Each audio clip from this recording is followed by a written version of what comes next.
Welcome back to Sledgehammer Horror, guys. I'm Ashley Sledge, and let's talk horror. So today we're here to acknowledge the villain of the month for September, and that's our boy, Jason Voorhees. Please give him a round of applause. Jason was born Friday, June 13th, 1946. Very fitting. To Pamela and Elias Voorhees. Too bad Elias wasn't around. He could have taught him how to swim.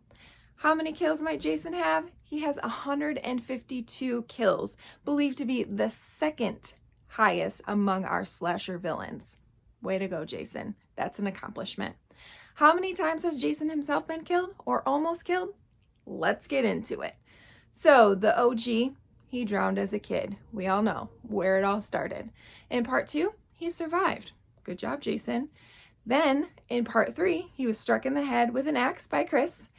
And that is where he gets his iconic mark in his mask. In the final chapter, he was impaled through his skull with his own machete. They used his own machete on him.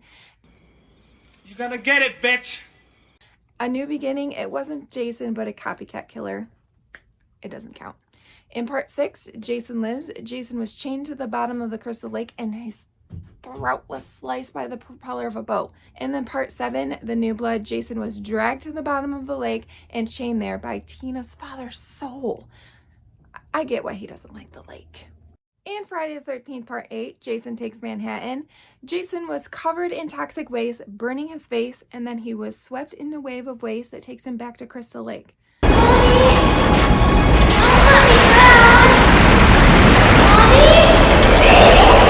Wait, does that mean Crystal Lake has waste in it too? Ew, nobody swim in that lake. And it's not even because Jason's in there. It's because it's got toxic waste. Jason goes to hell. Jason was stabbed in the heart and then dragged to hell. In Jason X, Jason was knocked down towards Earth and he burned up by the atmosphere. Ooh, talk about a bad burn. Freddy versus Jason, he was torpedoed with a propane tank, but ultimately he was still alive in the end, holding Freddy's head. In Friday the 13th reboot, he was ground up in a combine, but he jumps out of the water in the end. So, was it a dream? Was it real? We don't know. We're still waiting. Come on, give us a new one, please. Don't make me beg here, because I will do it. Jason's strengths, he has superhuman strength. Regenerative abilities, skull crusher, he crushes those skulls. Immortality, hunting skills, he is a very good hunter, especially in the reboot. Those hunting skills are on point. Good job, Jason.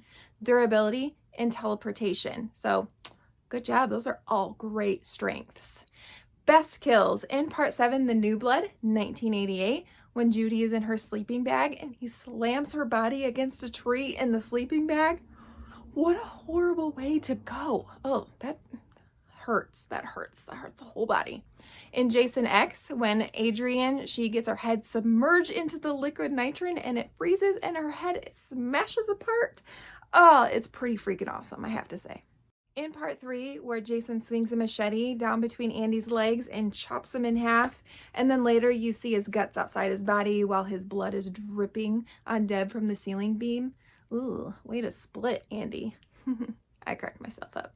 Did the lawyer split? Some of his weaknesses, he is afraid of water, aquaphobia. In Freddy vs. Jason, it shows us that he has a fear of water.